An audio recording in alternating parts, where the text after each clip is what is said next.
Night, 1942. A freezing German bunker on the Eastern Front. A young soldier bolts awake, screaming that witches are flying overhead. His comrades laugh until two 100-kilogram bombs turn the entire position into a flaming grave. The witches were real, and they were only getting started. June 1941. 3 million German soldiers smash into the Soviet Union. The Red Army is bleeding. Cities burn. In Moscow, Major Marina Raskova storms into Stalin's office and says the sentence that will change the war: "Give me the women. I will make the Germans afraid of the dark." 3 all-female aviation regiments are created overnight. The most terrifying becomes the 588th Night Bomber Regiment. They are handed the worst aircraft ever built. Polycarpov P-2, plywood, canvas, 2 seats, no radio, no parachutes, no guns. Top speed 94 miles per hour. Male pilots laugh until they cry. The women paint the planes black, learn to take off and land in total darkness, and invent a tactic no man had ever tried. Every night they fly 8, 10, 16 missions. At 3,000 feet, they cut the engine. The plane becomes a silent ghost. The only thing colder than the minus 50 degrees Celsius wind ripping through the open cockpit was the absolute silence after the engine died. The wooden frame creaked like it could fall apart any second. No parachute, no guns, just 2 young women alone above enemy territory, betting their lives on canvas, glue, and raw courage. Only the soft whistling of wind through the bracing wires, like a witch's broom sweeping the stars. German sentries hear it, look up in terror, and have exactly 3 seconds before the bombs fall. Nachtwechsel. Night witches. 20-year-old girls who were students and ballerinas 6 months earlier now sleep under the wings between sorties. Winter 1942 to 43, minus 50 degrees Celsius, open cockpits. They stuff newspapers inside their flight suits. They still lose fingers and ears to frostbite. Navigator Nadezhda Popova flies 18 missions in a single night and lands with 42 bullet holes in her plane and a map held together by blood. In 4 years, the Night Witches drop more bombs than any other female unit in history and are never once defeated in the air. 30 die. 23 become heroes of the Soviet Union. Stalin disbands them within weeks of victory and orders their planes chopped up for firewood. But the terror did not end in the East. It simply changed its accent and its shoes. 1940, Marseille. A glamorous New Zealander named Nancy Wake is sipping champagne while the Gestapo rounds up Jews. One night, she watches an old woman beaten in the street. She walks over and slaps a German officer across the face with her silk glove. That night, she joins the resistance.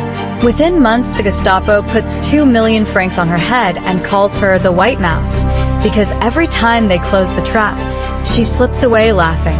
She smuggles over 1,000 Allied airmen across the Pyrenees on foot. She kills an SS sentry with a single karate chop to the neck. In that single, silent second, the champagne-loving party girl vanished forever. Nancy Wake had become exactly what the Gestapo feared most: a killer in lipstick and high heels. When her radio codes are lost, she cycles 300 kilometers in 71 hours through enemy lines to get new ones, and returns with lipstick still perfect. The Allies need someone to lead 7,000 French guerrillas in the Auvergne. They parachute in the most wanted woman in France. Nancy lands in a tree, tears her dress, and greets the stunned Maquis with, "Sorry I'm late, darlings." In 3 months, her men destroy 18 bridges and derail countless trains. The reward rises to 5 million francs. They never catch her. Marseille, 1940. France has surrendered in 6 weeks. Swastika flags hang from the Eiffel Tower. In a smoky bar on the Old Port, a tall, stunning New Zealander is drinking champagne with French millionaires while the Gestapo drags Jews off the streets outside. Her name is Nancy Wake, 30 years old. Red lipstick, perfect French, and a laugh that can stop traffic. One night, she watches an old Jewish woman beaten senseless by 2 German officers. Nancy puts down her glass, walks straight over, and slaps one of the officers across the face with her white silk glove. The bar falls silent. The officer reaches for his pistol. Nancy smiles sweetly and says in perfect German, "Go ahead, darling. Make my day." That night, she joins the resistance. Within months, the Gestapo puts 2 million francs on her head and gives her the nickname she'll carry for the rest of her life, Die Weiße Maus, the White Mouse. Because every time they think they have her trapped, she slips through their fingers laughing. She becomes the most effective courier on the Pas O'Leary escape line. In 3 years, she personally smuggles 1,037 Allied airmen and escaped prisoners across the Pyrenees, on foot, in winter, through blizzards and German patrols. She carries forged papers sewn into the hem of her dress and a cyanide pill in her bra, in case the bastards ever catch me. When an SS sentry discovers one of her safe houses, Nancy kills him with a single karate chop to the neck, a trick she learned in a Shanghai nightclub, then drags the body into the cellar and finishes her cigarette. Her radio operator is captured and tortured. The Gestapo are hours away from the entire network. Nancy gets on a bicycle and pedals 300 kilometers in 71 hours nonstop to the next operator to replace the codes. She arrives covered in blood and mud, lipstick still perfect, and says, "Sorry I'm late, boys. Traffic was murder." The Allies need someone insane enough to organize 7,000 Maquis fighters in the Auvergne Mountains before D-Day. They choose the most wanted woman in France. On the night of April 29, 1944, she parachutes blind into occupied France. Her parachute snags in a tree. She hangs upside down, skirt over her head, and shouts to the stunned resistance reception committee below, "Stop staring at my arse and cut me down." For the next 3 months, she leads raids that destroy 18 bridges, derail dozens of trains, and wipe out 2 entire German garrisons. She once storms a Gestapo headquarters with nothing but a stolen revolver and her bare hands to rescue captured agents. She kills 5 Germans and walks out whistling. The reward climbs to 5 million francs, equal to $250 million today. Gestapo chief Klaus Barbie puts her photograph on every wall in France and screams, "I want that bitch alive or dead."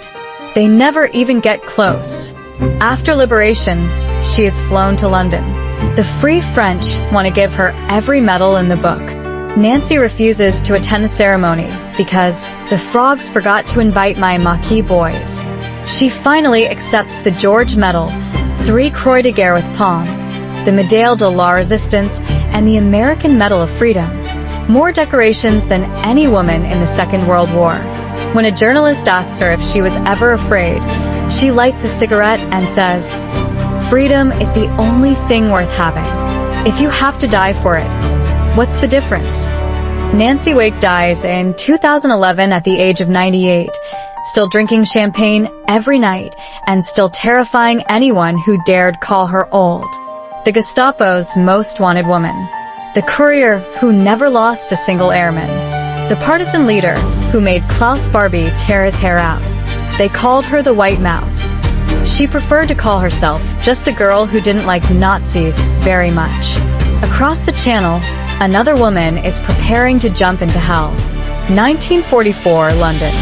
Violette Sabo, 23 years old, half French, mother of a 2-year-old daughter, volunteers for the Special Operations Executive.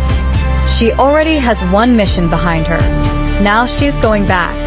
On June 8, 1944, 2 days after D-Day, she parachutes into France with orders to link scattered resistance groups ahead of the Allied advance. 2 days later, her car is stopped at a German roadblock. What happens next becomes legend. Violette and the 3 men with her fight for 10 minutes with Sten guns and grenades.